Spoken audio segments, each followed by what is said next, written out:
अष्टावक्र की जीत। आज की कहानी अष्टावक्र की है।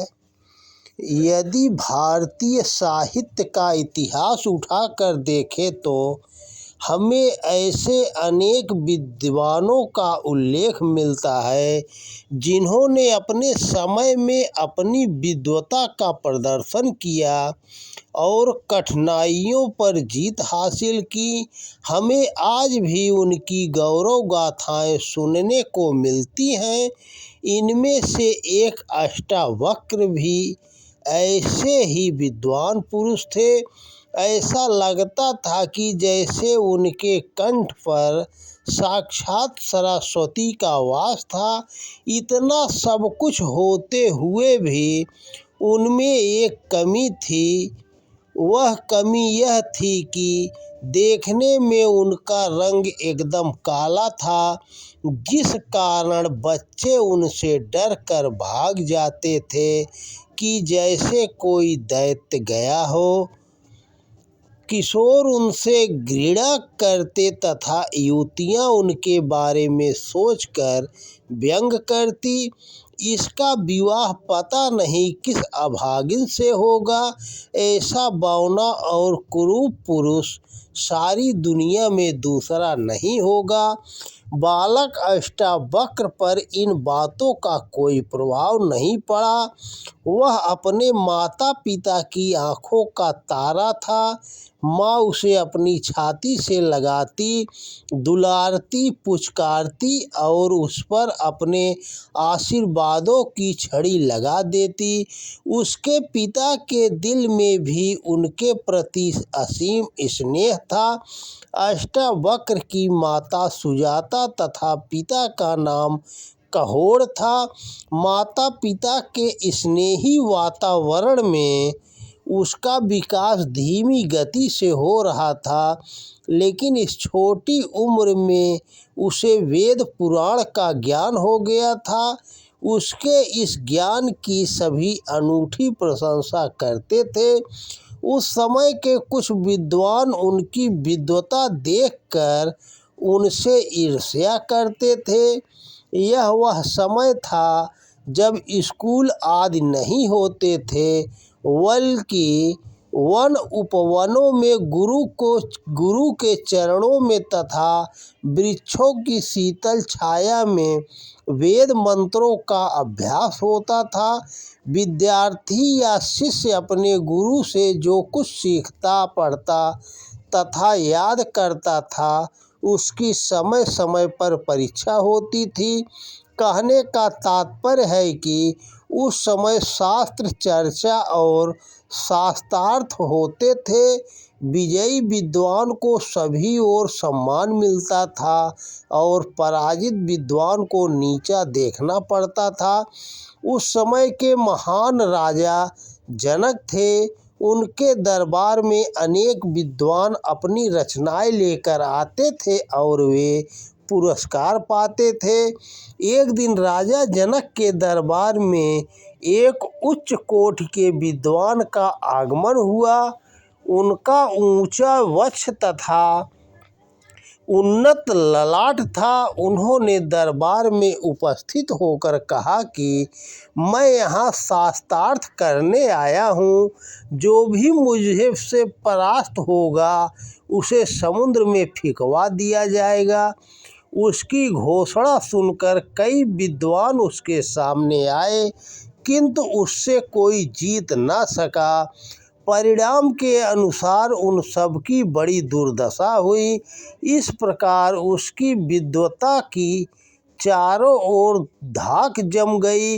विद्वानों का निरंतर विनाश देखकर राजा जनक आतंकित हो गए और उन्होंने अष्टावक्र के पिता कहोड़ को बुलावा भेजा।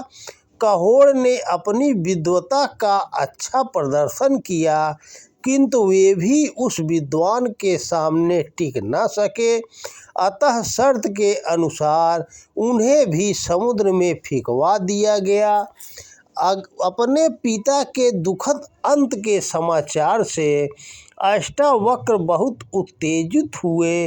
उन्होंने अपनी माताजी से शास्त्रार्थ में जाने की अनुमति मांगी, परंतु माँ ने कहा, बेटा अभी तुम बालक हो, उस विद्वान से तुम कैसे शास्त्रार्थ करोगे? तुम्हारे पिता की मृत्यु से मैं वैसे ही दुखी हूँ, फिर तुम्हें मौत के मुंह में कैसे ढकेल सकती हूँ? परंतु अष्टावक्र अपनी बात पर अड़ा रहा। अंत में हार कर माँ को अपने बेटे की बात माननी पड़ी और शास्त्रार्थ करने की आज्ञा देनी पड़ी। अब अष्टावक्र राजा जनक के दरबार में शास्त्रार्थ के लिए उपस्थित हुआ। वहाँ बैठे विद्वान तथा राजपुरुष उनके रूप को देखकर उस पर हंसने लगे। राजा जनक ने सबको मौन रखने के लिए कहा और अष्टावक्र का परिचय दिया। अष्टावक्र ने कहा, महाराज, ऐसा प्रतीत होता है जैसे आपकी राजसभा में भी मोची ही उपस्थित है, जो शरीर के बाह्य आकार या रूप को ही देखने वाले हैं, आंतरिक सौंदर्य निहारने वाला कोई नहीं है। अष्टावक्र की इस व्यंग्योक्ति से सारी सभा में सन्नाटा छा गया। कुछ समय के बाद ही शास्त्रार्थ के लिए पंडित जी पधारे। अष्टावक्र उनके सामने बैठ गए और शास्त्रार्थ प्रारंभ हुआ। अष्टावक्र ने पंडित जी के सभी प्रश्नों के उत्तर संतोषजनक दिए, जिन्हें सुनकर सभी सभासद आश्चर्यचकित रह गए। अब अष्टावक्र की बारी आई। अष्टावक्र ने ऐसे ऐसे गंभीर प्रश्न किए कि पंडित जी उनके उत्तर देने में लड़खड़ाने लगे। ऐसा देखकर वहां बैठे दर्शकों ने तालियां बजाई और निर्णायकों ने पंडित जी को पराजय की घोषणा कर दी। इस घोषणा को सुनकर पंडित जी हतोत्साहित नहीं हुए। उन्होंने कहा, मैं हार कर भी जीत गया। निर्णायकों ने उनसे उसका रहस्य जाना तो पंडित जी बोले, मैं महाराजा वरुण देव का पुत्र हूँ।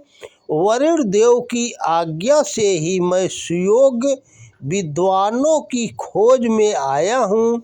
जो पंडित विद्वान समुद्र में फेंके गए हैं, वे मृत्यु को प्राप्त नहीं हुए हैं, बल्कि वरुण देव के दरबार में उपस्थित हैं। मैं अष्टावक्र जी महाराज से भी निवेदन करता हूँ कि वे मेरे साथ राजा वरुण देव के दरबार को पवित्र करें और वहाँ जीवित अवस्था में उपस्थित अपने पूज्य पिताजी के दर्शन भी करें। इसके पश्चात अष्टावक्र वरुण देव के पुत्र के साथ स्वर्गलोक में गए। अष्टावक्र के वहाँ पहुँचने पर वहाँ उपस्थित सभी विद्वानों ने उनका अभिवादन किया तथा अष्टावक्र के पिता ने उन्हें अपने गले से लगा लिया। सब तरफ अष्टावक्र की जय जयकार होने लगी और एक भव्य समारोह में उनका अनूठा सम्मान हुआ। तो दोस्तों नमस्कार, वीडियो पसंद आए तो ज़्यादा से ज़्यादा शेयर करें। जय हिंद, जय भारत, जय श्री कृष्णा।